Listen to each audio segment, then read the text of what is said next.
What's up, YouTube? It's Josh coming at you with my video response to Nerdy Geezer on the question that he asked, what is the best controller? Stay tuned.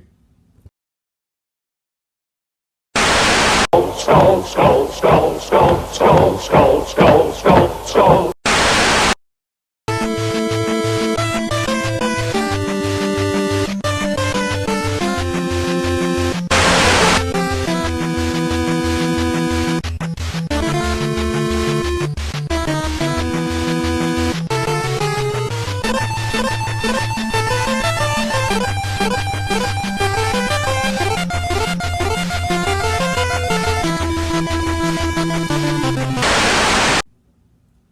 So this is an absolutely tough question to answer, to be honest with you. It's going to be very subjective to each individual person and the type of systems that they play games on, and what kind of games they play. Because honestly, if you're into fighting games and stuff, maybe you use the joysticks and they're your preferred style of controller.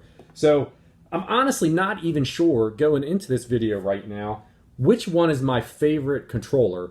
I'm just going to kind of go through what I got and then we'll kind of hash it out at the end. So what am I drinking today in this video? Today, this beauty right here is the Raging Bitch Belgian IPA from Flying Dog Brewery. Flying Dog Brewery is another brewery that's not too far away from me, maybe 45 minutes, an hour away. This one is an 8.3% alcohol by volume Belgian style IPA.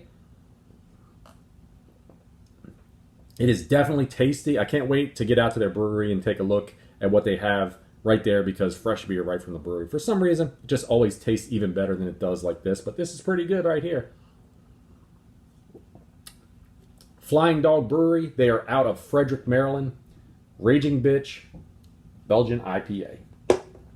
So to get down to this question right here, it's kind of interesting when you really think about controllers. And as I said, it's completely subjective as to what type of controller you're going to say is the best controller, or is your favorite controller. When you look at like a brand like Nintendo, you started off with this, with the NES, just a classic 2-button with the control pad. Very simple, but it got the job done for that style and that generation of games. The interesting part about it, and I've used the NES because I have one of every generation here, to see how the evolution of this style of controller from this company came about. When they went on to the Super Nintendo, you went on to this, now you got a 6-button controller. You got the 2 shoulder buttons, which I think this may have been the first console with the shoulder buttons. I'm probably wrong. I don't have the gaming IQ that a lot of other people have. Who knows? But either which way, this controller greatly improved upon the original design.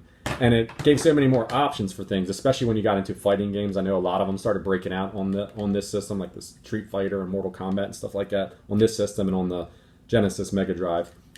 But this controller is way more comfortable in your hand than the original NES controller is, because of the square edges. Now, I do not have a dog bone controller. Maybe one day I'll get around to picking one up. That one's probably greatly improved because it's curved and nice fits in your hand. But this just feels good in your hand.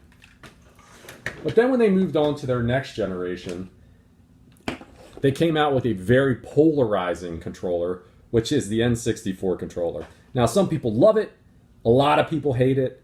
Me personally, at the time that it came out, I love this controller. Now, a lot of people say, well, where do you how could you ever get used to where you're putting your hands with the 3 prongs on it and everything? And I say it just depended on the type of game that you're playing. If you were using one that had the directional pad, you would always have your hands over here. And if you were using one that you use the analog stick, you'd use the middle one.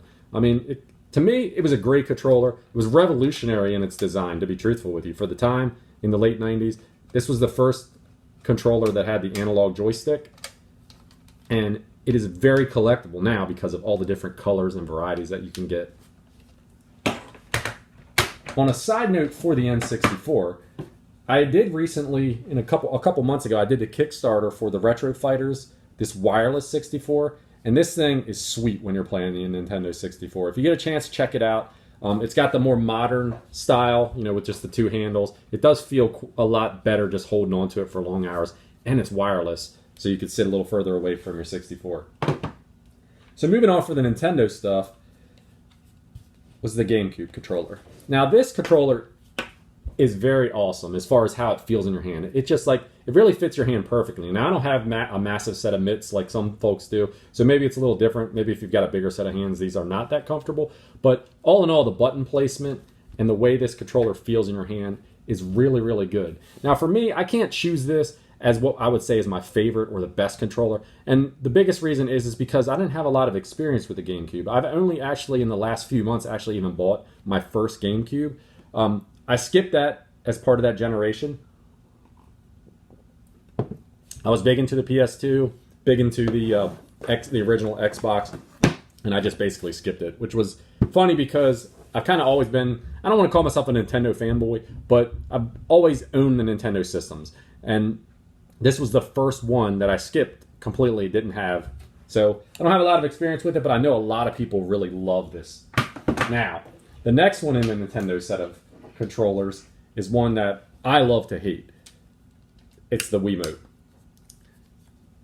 It's neat and it does what it's supposed to do very well, but to me, like this controller is awesome when you're talking about playing games like the bowling or something where, you know, my kids still love it with the dance games and stuff because it just fits those type of games perfectly, and it does what it's supposed to do. It does really well also with Zapper games. You can get the guns that it mounts in and stuff like that. But for me, it gets in the way when you're talking about a lot of other games. Like when you want to play certain games, you don't want the motion controls. You don't want to have to deal with that. So to me, I don't really care for the Wiimote, but like I said, it does what it's supposed to do for certain games. Finally, we can get to these Switch controllers, these Joy-Cons. The Joy-Cons for the Switch, I hate them, okay? I don't really play a lot of undocked for the Switch. Most of the time when I'm playing the Switch, I'm playing it docked and I'm using the Pro Controller. The Joy-Cons, they are way too little for using like this. For most people, they probably work out fine and dandy for kids with the smaller size hands. But when I'm playing the Switch and I'm getting serious and sitting down and playing for a while, I want a Pro Controller. And honestly, the design of the Switch Pro Controller is pretty perfect. This one definitely goes along the lines of probably one of my favorite ones to use.